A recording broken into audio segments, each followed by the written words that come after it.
Shalom is real. I want to give all praises, honor, and glory to Yahweh, Ba'ashem Yahweh Shai, Ba'ashem Rakah Kwadash, for allowing me to do another lesson. Yahweh is who the world ignorantly calls God. Yahweh Shai is his son, who the world ignorantly calls Jesus Christ, and there's no God beside him. Double honors to the elder apostles and the elder bishops of Great Millstone for being faithful witnesses to the Holy Spirit. Salutations to the elect, whom the Lord have given ears to hear. And I want to harp on these looming power outages. I just ran across a video by Lisa Haven where she speaks on an interview with I believe he's the Secretary of Interior for the United States, Doug, what's his name? Doug Burgum. And he speaks on the reasoning. That these power outages could come. Now, it's a good interview from what I've seen so far. Through the Spirit, I was telling my brother the other day that, this guy I watch, his name is Patrick Humphreys, and he does, daily videos, pretty much going into various news, breaking news that happens here in the States. And I remember he covered this, I'd say maybe 3-4 months ago, to where you have these power stations, these massive data centers, because for those of you who don't know, to build this AI infrastructure, you need massive amounts of data centers, to collect data and therefore, send it back out to the people. And that it takes a massive toll on the power grid. It needs a lot of energy as well as a lot of water. And I bring up the guy Patrick Humphreys because he he speaks on, the various residences in these areas where they're building these power stations and they're putting them online, and how they're affecting the homes of the people that live around it. It's very noisy.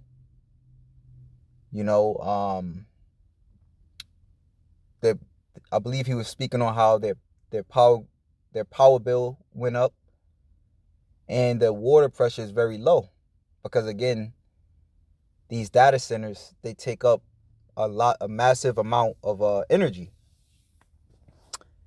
And I was speaking with the brother, and I was speaking on how when it comes to the summertime and people are going to be using more energy, constantly blasting their AC all day. I mean, you got more people that's at home, so they're blasting their AC more and more, and this is going to lead to a blackout. And let me play this video, fair use. As a matter of fact, before I start playing any videos,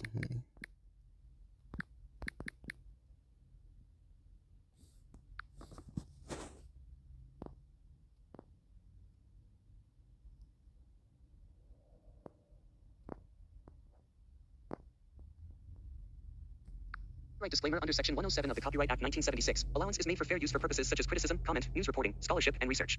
Fair use is a use permitted by copyright statute that might otherwise be infringing. Nonprofit, educational, or personal use tips the balance in favor of fair use. So, low willing, I was sufficient. So without further ado, let's get into some of these videos. They made Duolingo for history lovers. It's called Paladin. I used to waste hours on TikTok every night. Reduce their load. Generating an AI image quickly as companies like Vantage can build them. And that means demand for power to run them and where it's right here. We are in it. You're in the middle of the cloud as we speak. And data centers like this can't ever stop. Streaming, social media, photo storage, and more recently, and requiring much more data, training and running chatbots like OpenAI's ChatGPT, Google's Gemini, and Microsoft's Copilot. And you can feel the heat coming off of these. Thanks to the generative AI race, data centers like this are springing up as quickly as companies like Vantage can build them. And that means demand for power to run them and cool them is through the roof too. If we don't start thinking about this power problem differently now, we're never going to see this dream we have or the potential we have of this amazing technology that can truly change our lives.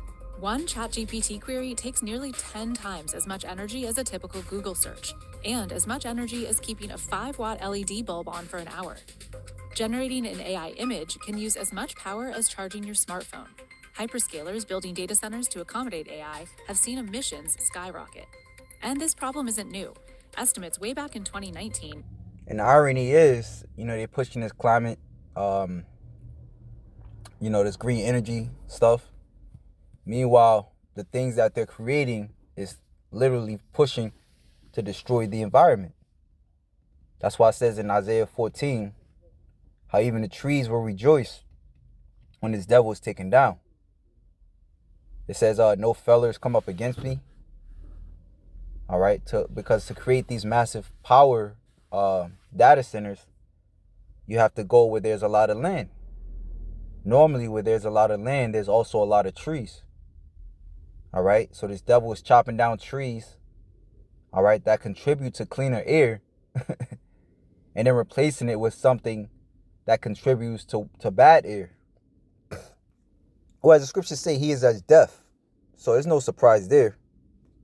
Found training one large language model produced as much CO2 as the entire lifetime of 5 gas-powered cars. And even if we can generate enough power, our aging grid is increasingly unable to handle the load. If you look at the peak demand during the summertime, if the data center don't reduce their load, there could be a blackout. With the looming question of whether we'll have enough power for the widespread adoption of generative AI, CNBC visited a data center in Silicon Valley to see those massive compute loads firsthand and talk to those at the center of the problem to find out what can be done.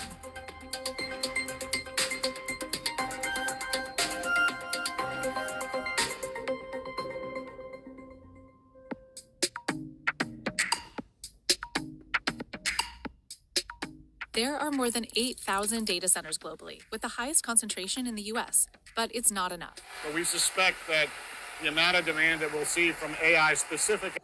Hey, and that's as I was reading, going into it, that's like a double meaning. They call it a double entendre, because this devil was literally chasing power, trying to get everyone hooked on to the what do you call that? Pretty much tried to get everyone hooked, everyone's lives into the Internet of Things, IoT, call it Internet of Things, right? Thus, as the scriptures say, he seeketh to sit as God. He wants to be as the Most High. But also, physically speaking, as we're going into, the demand for power because they're looking for energy to feed these massive data centers. Applications will be as much or more than we've seen historically from cloud computing. The AI frenzy has data center demand rising 15 to 20% every year through 2030. And as companies like Vantage build more and more, getting enough power is key. Data centers could reach a whopping 16% of total U.S. power consumption by 2030, according to one report, up from just 2.5% before ChatGPT hit the scene in 2022. That's the equivalent of about 2/3 of the total homes in the U.S. Natural gas is expected to fuel the majority of this, and utilities will need to invest some $50 billion to support the growth. Data centers that probably around 64 megawatts for the building itself. Many of those are being taken up by single customers. They'll have the entirety of the space leased to them. And as we think about AI applications, those numbers can grow quite significantly beyond that into hundreds of megawatts. 64 megawatts, 100 megawatts, how many homes, on average with that power? Tens of thousands of homes per data center's worth of power. Many big tech companies. So, right, you got to think of it like this. here it is. The grid has already been exacerbated. They've been talking about that prior to, this AI situation. And that's just with, homes and people running their AC all summer and things of that nature, malls and whatnot. So how much more will it be exacerbated when these when these data centers go online? Contract with companies like Vantage to house their servers, but the needs of some have grown so much that many have been building their own data centers. For Google and Microsoft, this has directly translated to soaring emissions. Google's latest environmental report says greenhouse gas emissions rose nearly 50% from 2019 to 20. All right, that's pretty much all I wanted to grab on that. Let's grab this. It's in the important. And I want to jump back to maybe about 19 minutes. All your natural gas from us. So Germany spent a $500 billion, $500 billion on the quote, air quotes, transition to green energy. They were transitioning to wind and solar. $500 billion, $500 billion. They today produce 20% less electricity, and that electricity costs 3 times as much as it did before they began the transition. And now we have the war, with Russia invading Ukraine. What are they doing? They were scrambling to try to reopen coal plants. They were scrambling to try to get back in the nuclear game. They were saying, wow, we overshot the mark. We went too far. Again, highly subsidizing intermittent sources.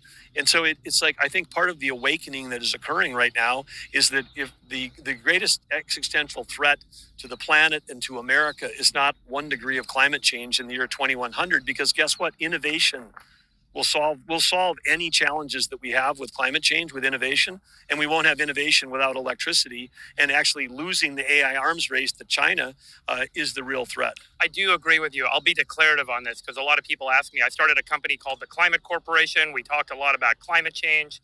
I believe deeply in a lot of this climate science, but I also believe more deeply that innovation will solve a lot of the challenges that may arise.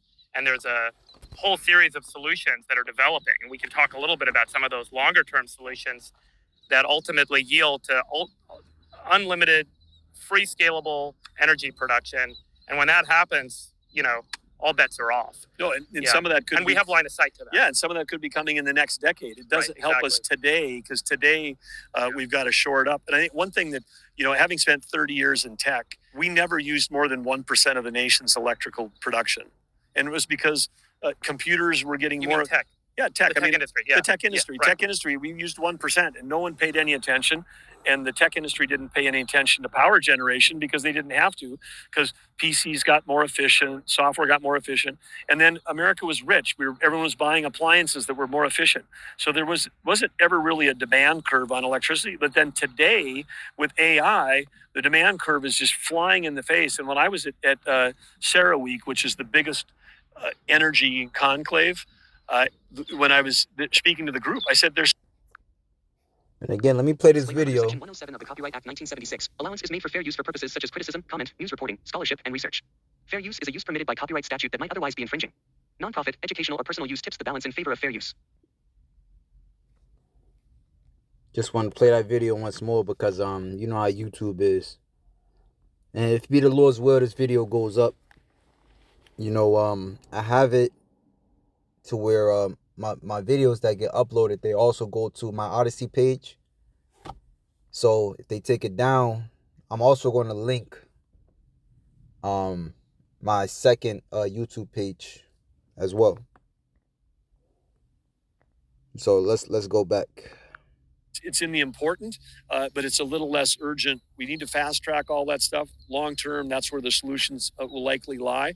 But in between now, 2025 and 2030, a lot of it's going to come back to LNG, because the fastest thing we can get online for more electricity generation is LNG power plants. LNG power plants. So that's number one. I mean, just to frame things up for folks, you mentioned the city of Denver utilizes about 1 gigawatt of electricity. A standard Gen 2 scaled nuclear reactor facility is producing about 1 gigawatt. And these small modular reactors, these SMRs as they're called, that China now has demonstrated 5 megawatts. They can be small, they can be located in an office complex or in a downtown area of a city. And they're designed to have redundant systems for safety and not having meltdowns and so on. Talk a little bit about the opportunity for nuclear you're saying the 2030s. Meanwhile, China's got several hundred that they're in construction on. There's clearly technology available today. Uranium is not hard to get. We have a lot of it. Thorium is not hard to get. We have an incredible amount of thorium. Those are the two fuel sources. Why can't we move faster with nuclear? What's the holdback? And why is the U.S. so different than China in being able to scale up nuclear? A big difference is, again, back to the regulatory environment. I mean, the regulatory environment on nuclear has been so burdensome. It's like, yeah, I'm not sure if I skipped the part or... So let me just go back to about the 22nd. Showed up at that conference with $300 billion of CapEx. The big ones have got 75 billion a piece, for the top ones on that chart. And I'll reflect back to not that long ago, a couple decades ago, I was a corporate officer at Microsoft for 7 years. I never went to a CapEx meeting. Right. Somebody said, well, weren't you invited? I said, no, there were no CapEx meetings. We hired salespeople and software developers. And if we needed an office in Singapore or Munich, we rented it, leased it. And so there was no CapEx. And now they showed up at that conference. And I had to speak to all the executives and said, look, these guys aren't here trying to sell you software. They're your biggest customers. They need power and they will do anything. And the regulated power providers and some in the industry, I've just have never seen a demand curve. So it's like a collision between high tech and the power generation in America. Yeah. And coming from that, we've got to figure out a way to break through this. We just got back from DC. There was this Hill and Valley Forum this week. Every single speech, every single talk, every conversation in the hallways was all about the energy demand coming from AI. I don't think the public realizes, I don't think the broad business community realizes how energy hungry AI is and how this is going to ramp up like no one's ever seen in history. And by the way, we haven't yet seen the ramp up of robotics and automation. There's going to be a breakthrough in the next year or two that's going to unleash this additional demand curve. We're going to have 100 million robots in the United States. They're all electrified. They all got to get charged up. That power's got to come from somewhere. So Yes. This feels like a massive challenge for America, like going to the moon, fighting World War II in Europe. A Manhattan Project style set of solutions are needed to address this. What is this council that you're leading, the National Energy Dominance Council, doing? What are kind of the top 3 things that you think unlock the energy potential in the United States and meet the demand curve that's kind of tidal waving its way across this country right now? Well, I'd say that the good news is that we have a president of the United States that understands this. Yeah. And that's why on day 1 in office, he declared an energy emergency. Some folks that aren't familiar with what you've just described, this awareness that we're facing a crisis, were questioning whether we had an energy emergency. But as you've just described, we have a huge one relative to our grid stability. We don't have enough power to win the AI arms race. And the AI arms race means without... And essentially that goes into Revelation 13 and around the 14th verse, where it says he causeth all, both small and great. Let me just grab it. Because Trump, whereas even he was pushing CBDCs, because pretty much the final plan for them is to push that MOTB. However, they need the infrastructure. They need the infrastructure. This is Revelation 13 and 14. And deceiveth them that dwell in the earth by the means of those miracles, which he had power to do in the sight of the beast, saying to them that dwell in the earth, that they should make an image to the beast, which had the wound by a sword and did live. And he had power to give life unto the image of the beast, that the image of the beast should both speak. So in other words, they have power to give life to this new society that they want to build. All right. Whereas the beast, all right, and in so many words, it's this system. All right. Going back first and foremost to the Roman Empire, which came back through America. It fell, but then it came back through America. All right. This system, which is pretty much a mirror image of the Roman Empire, this system, they want to switch it up and make people pretty much turn everything digital in so many words. Salakia. All right. But again, the issue is, well, as even the Lord foretold in Isaiah the 19th chapter, that he would call Egypt to err in every work thereof. You know, so here it is, like the brother Kalab in the camp, he says, Esau has champagne taste on a malt liquor budget. You know, meaning he has big, as we just heard in the interview, they have big plans for AI and robots. However, the problem is they cannot fulfill that tall order. Right? Which makes me believe how America is going to have to play ball with these other countries, because they know they have but a short time. And as the guy Doug Burton, he said it's going, well, I don't know if I played it prior to, but in that interview he says pretty much that it's going to take time to build various nuclear power plants to add power to the grid. And that's time that they just don't have. All right. So let me like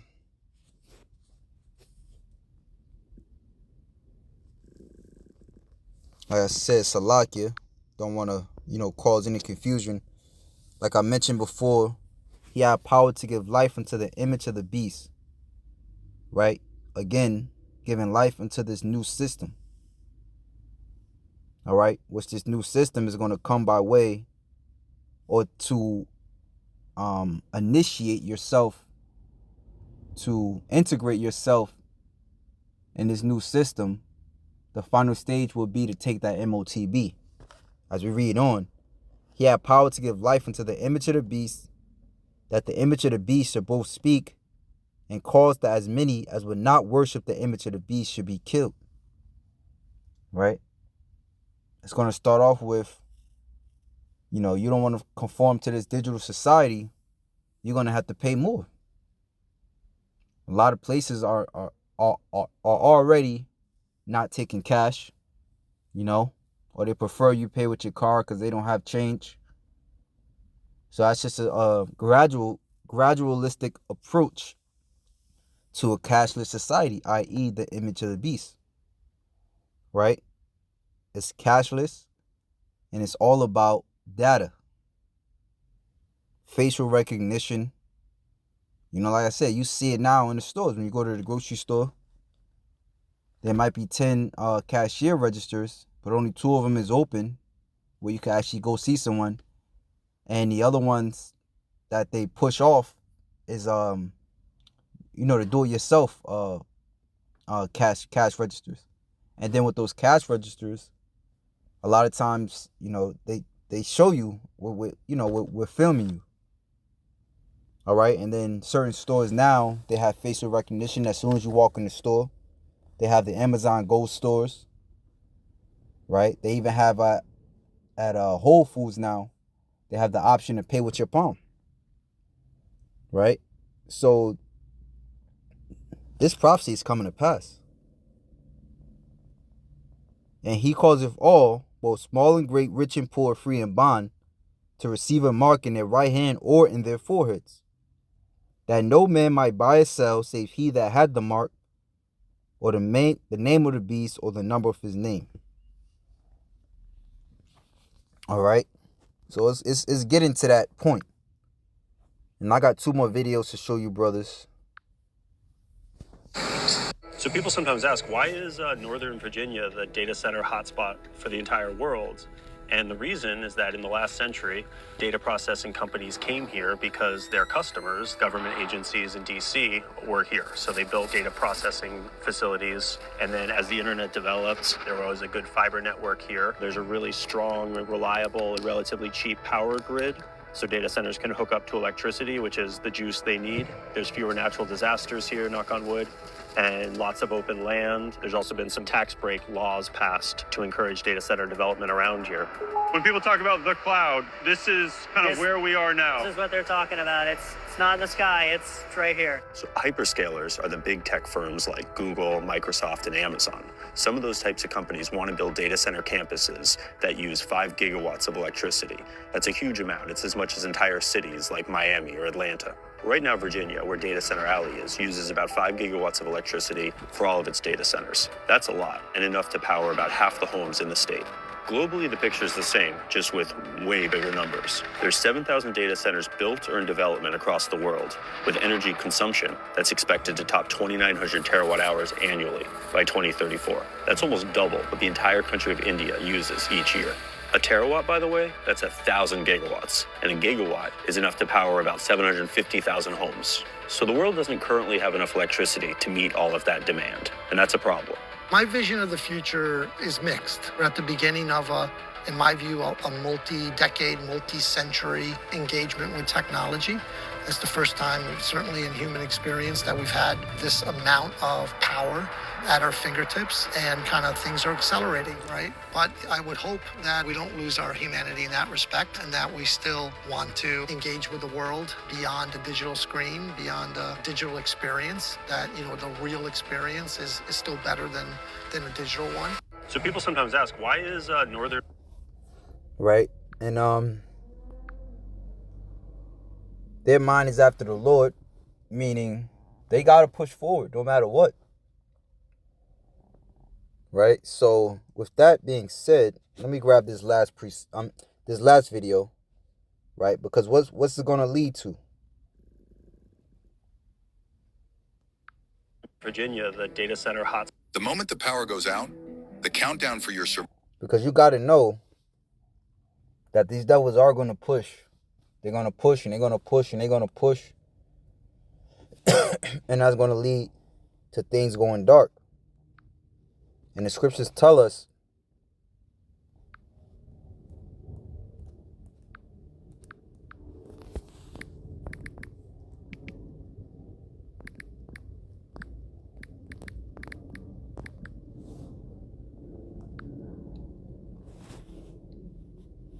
Second Ezra 15:11, but I will bring them with a mighty hand and a stretched out arm, and smite Egypt with plagues as before, and will destroy all the land thereof. Now in the scriptures, Egypt was hit with darkness. This is Exodus chapter 10 verse 21. And the Lord said unto Moses, stretch out thy hand toward heaven, right? And for those of you who don't know, Shalakia, I meant to mention that point. Spiritual America is known as spiritual Egypt. It's known as spiritual Rome, spiritual Egypt, spiritual Sodom. All right. Again, if you look at the society, you will understand why.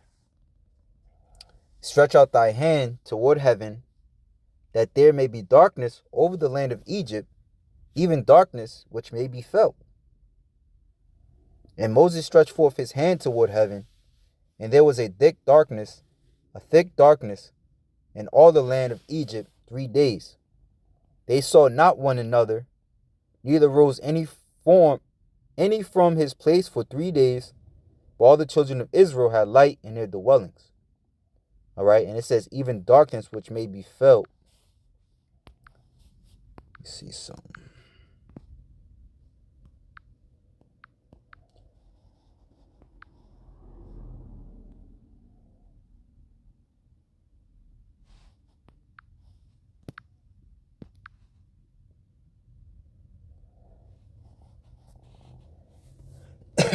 So this is Exodus 10:21. Then the Lord spoke to Moses. He said, lift up your hand toward the sky in the easy English. Then it would be dark over the whole country of Egypt. It will be so dark that people will be able to feel it. So how can you feel darkness? That's talking about the plagues that is going to surround that darkness. When you read in Wisdom of Solomon, was it the 17th or the 18th chapter? It speaks about strange apparitions. All right. You're going to hear things, people getting tortured but you can't see what or where it's coming from. So that's what's coming. So Shalakia. Let's see.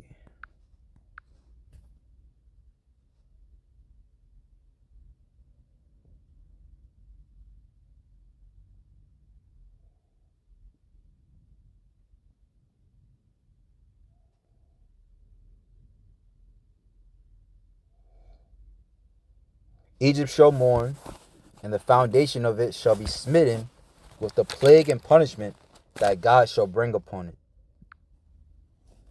So now let's play that video.